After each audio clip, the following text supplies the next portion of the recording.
Hello dear friends, channel Green ভিউয়ে আপনাদেরকে স্বাগতম। আমার ছাদ বাগানে যতগুলো ফল গাছ আছে তার ভিতরে এই থাই কদবেল গাছটা আমার প্রিয় গাছগুলোর ভিতরে একটা। এই গাছে ভিডিও ইতিপূর্বে আমার চ্যানেলে আপলোড দিয়েছিলাম। 35টার মতো কদবেল সিজনে হয়েছিল। সেই কদবেলগুলো অনেকগুলো হারভেস্ট হয়ে গেছে এবং এখনও কিছু কদবেল আছে, একটা দুটো তিনটে পাঁচটা ছয়টা নয়টা 10টা 11টা, এখনও 11টা কদবেল আছে। আমি বর্ষার এখনও প্রায় এক মাস বাকি। আমি কিছু গোবর, প্রায় 2 বছরের পুরাতন গোবর আমি গাছে গোড়ায় দিয়ে দিয়েছি। গাছের মাটি গত বছর আমি শিকড় পাশ দিয়ে এক পাশ দিয়ে শিকড় 4-5 শিকড় কেটে আমি নতুন সার মাটি দিয়েছিলাম। এই জন্য গাছের গ্রোথটা দেখলে বোঝা যাচ্ছে যে শিকড়ে খাবার ঠিকমতো খাচ্ছে, আর ঠিকমতো খাবার খেতে পারছে বলেই এতগুলো ফল দিতে পেরেছে। তো গাছের এই অবস্থায় আমি আর নতুন করে শিকড় কাটাকাটি করতে চাচ্ছি না।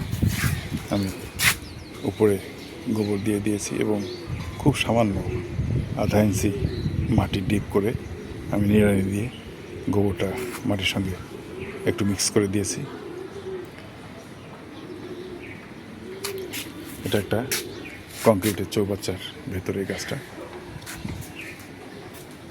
অনেক বড় হয়েছে। গাছটি দেখলেই মন ভালো হয়ে যায়। আমি প্রতিদিন সকালে অথবা রাত্রে এক সময় এখানে আসি এবং এই কদবেলগুলো পেকে এই নেট অথবা পলিথিন দিয়ে বাঁধা আছে এর ভিতরে পড়ে। এখন আমি এই গাছের পরিচর্যা করতে এসে দেখি পাকা কদবেলের ঘ্রাণ পাওয়া যাচ্ছে। আমি একটু পরীক্ষা নিরীক্ষা করতে দেখি যে এই যে কদবেলটা দেখছেন নেট দিয়ে আটকানো আছে, এই কদবেলটা পেকে এর ভিতরে পড়ে আছে। তো এখন আমি এই কদবেলটা হারভেস্ট করব। অনেক বড় কদবেল, দেখলেই বুঝতে পারছেন। আমি একটু সামান্য একটু ডাল ভেঙে নিলাম, যেহেতু এক হাত দিয়ে ভিডিও করছি আর এক হাত দিয়ে ফল ছিঁড়ছি, তাই সমস্যা নেই। ডালের অগ্রভাগ থেকে একটু ছিঁড়ল, ওখান থেকে আবার ডাল বেরিয়ে নতুন ডাল বেরোবে এবং ফল হবে। দেখুন কদবেলটা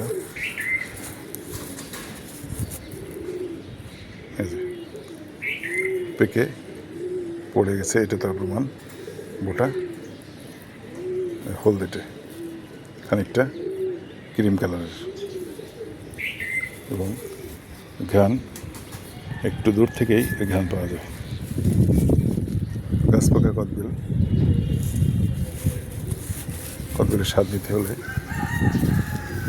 বাড়িতেই আপনার, বিশেষ করে শহরের জীবনে ছাদেই একমাত্র ভরসা। ছাদে আপনি কদবেল গাছ লাগিয়ে থাই কদবেল অবশ্যই আপনি পরিপক্ক গাছ পাকা কদবেলের স্বাদ গ্রহণ করতে পারেন। আমি সারা বছর এই গাছে, বৃষ্টির সময়গুলো বাদে আমি সারা বছরই তরল সার ব্যবহার করি। তরল সারটা শিকড়ে পৌঁছাতে খুব সহজে পৌঁছে যায় এবং গাছ খুব সহজেই তরল সারটা গ্রহণ করতে পারে।